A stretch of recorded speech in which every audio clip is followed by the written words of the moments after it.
Olá pessoal, estou aqui para apresentar a minha segunda videoaula do estágio híbrido de extensão do ensino médio. Vou falar agora um pouco sobre o início da Segunda Guerra Mundial, os países que participaram. Vamos falar também de alguns países secundários, tá, que também tiveram participação na guerra e que muitas vezes são esquecidos de serem mencionados por nós historiadores, pelos livros. Tá, então tudo isso são coisas interessantes que vai estar nesse vídeo. Fique conosco até o final.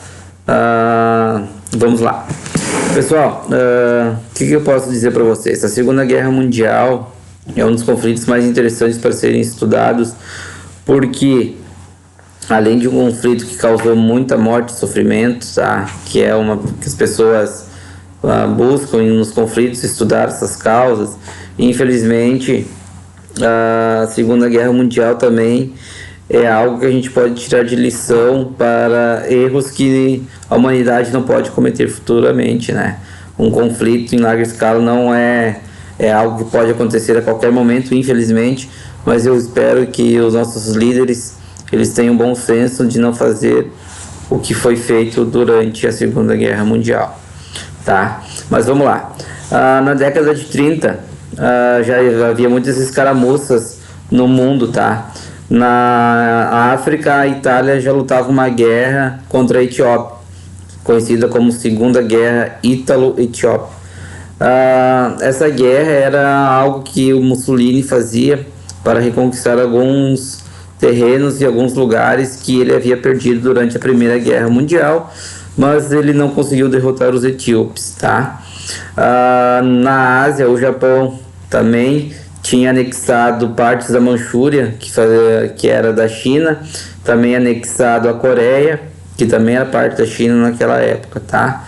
E os soviéticos, né, os soviéticos não tinham nenhuma colônia fora da Europa e da Ásia, né?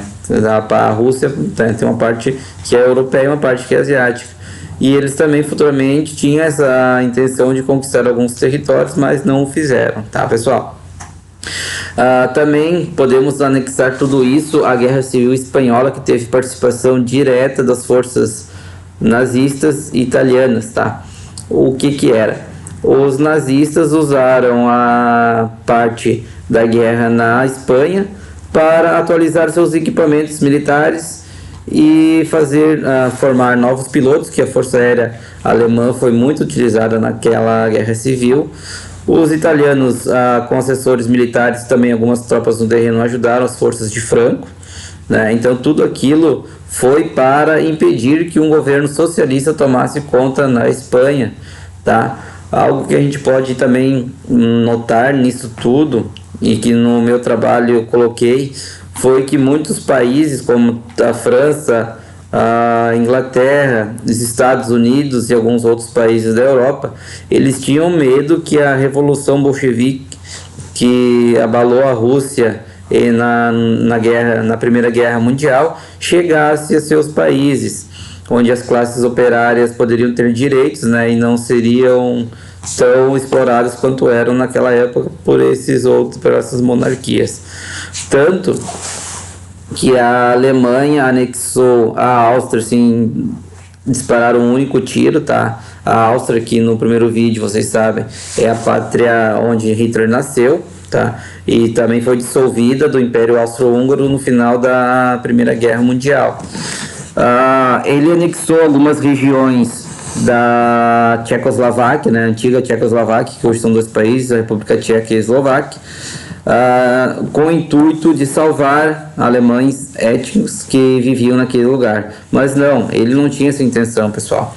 Primeiro, na Áustria, ele anexou a Áustria pelo fato da Áustria ser a pátria-mãe dele, e também ele não gostar da Áustria e queria fazer da Áustria um estado satélite da Alemanha.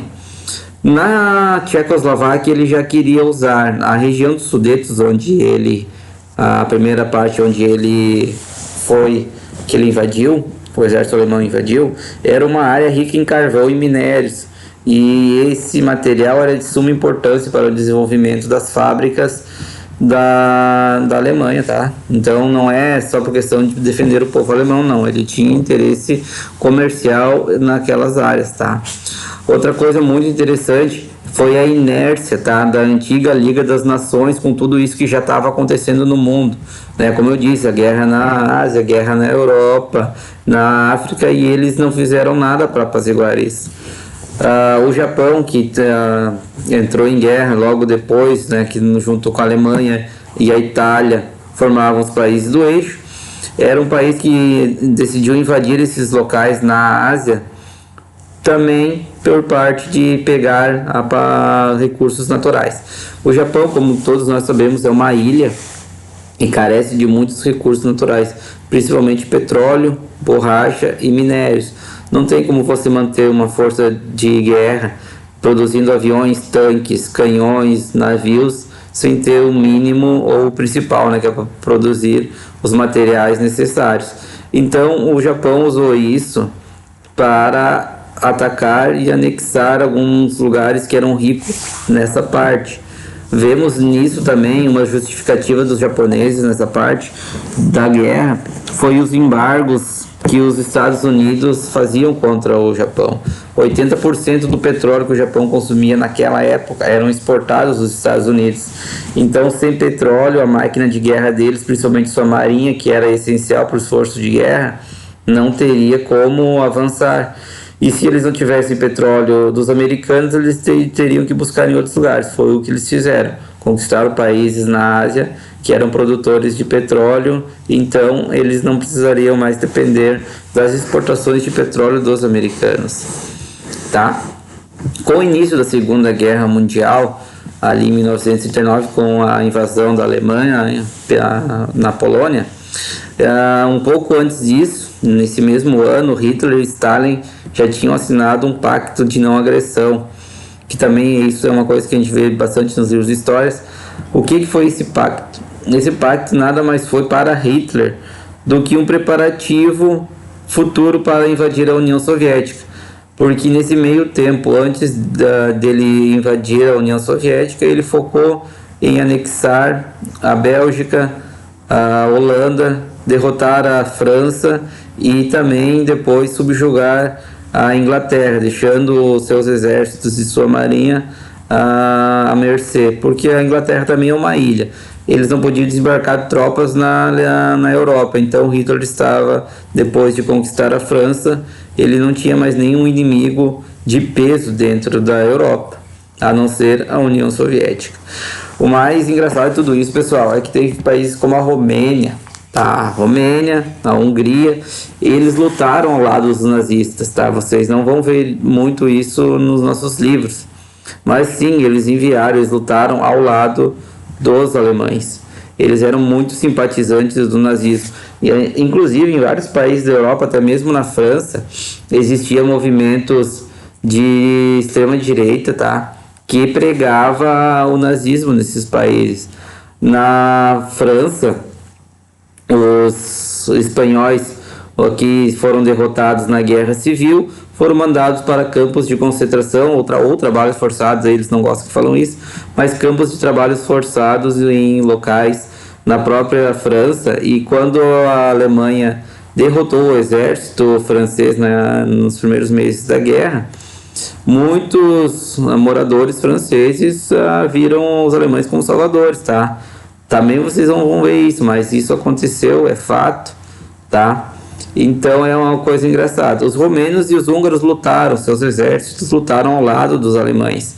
Eles deram suporte, porque mesmo com a força militar muito grande, a Alemanha não ia conseguir chegar com os seus exércitos e seus soldados mais experientes a um fronte sem deixar de abastecer suas linhas de suprimentos. E quem que fazia a guarnição nessas linhas de suprimentos?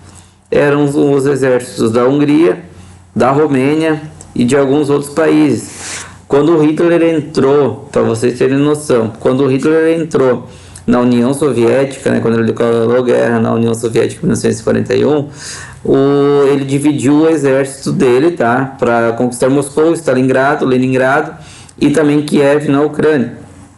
Quando o exército, uma parte do exército alemão chegou na Ucrânia, os ucranianos os receberam como heróis. Eles foram recebidos com festa.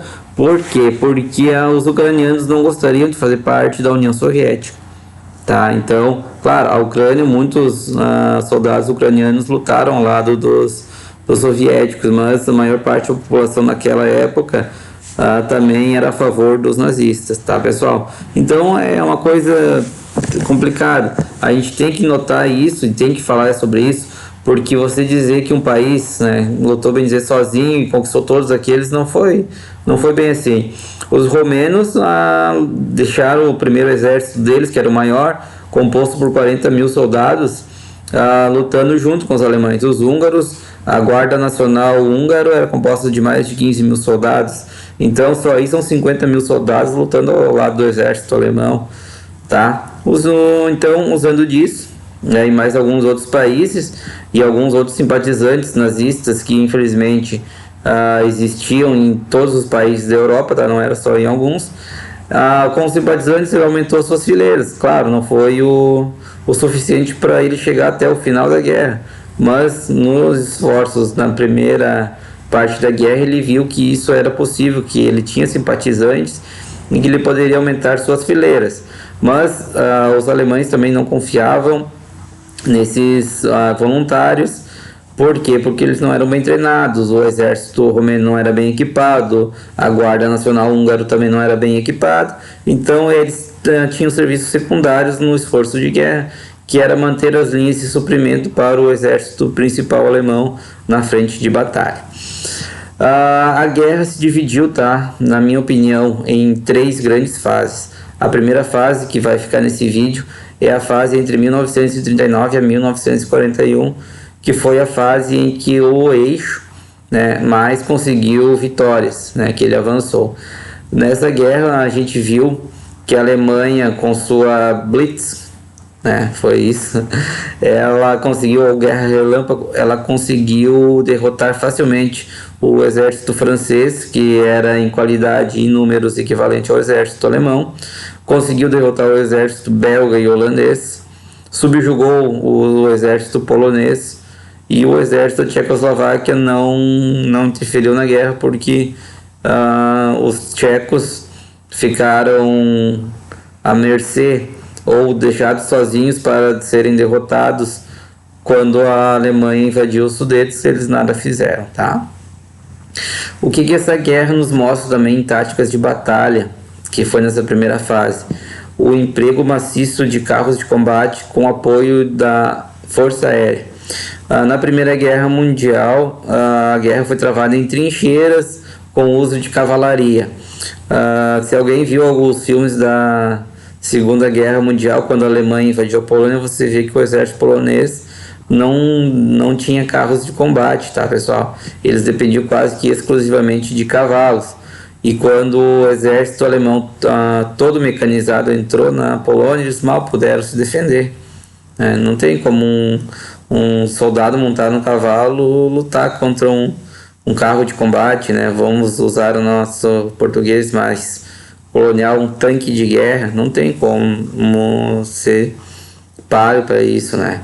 Tanto que quando o exército soviético invadiu a outra parte da Polônia, mal encontrou resistência, porque o pouco do exército experiente polonês era formado, né, por recrutas e os mais velhos montados em cavalo. A Força Aérea, os seus aviões eram aviões da Primeira Guerra Mundial, mal decolaram para lutar contra a Força Aérea bem equipada de Hitler, que na guerra foi a sua principal arma, a sua ponta de lança, junto com os carros de combate.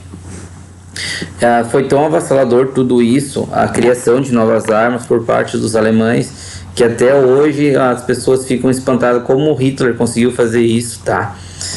Simples, pessoal. Nesse meio tempo, entre 1930 a 1939, ele disfarçou as fábricas de automóveis civis, tá, e outras fábricas na Alemanha, e passou a produzir equipamentos militares, passou a produzir tanques, passou a produzir navios, passou a produzir submarinos, que ele usou bastante, né? A marinha alemã em si, a frota de superfície deles não poderia fazer frente à Royal Navy, que é a marinha britânica.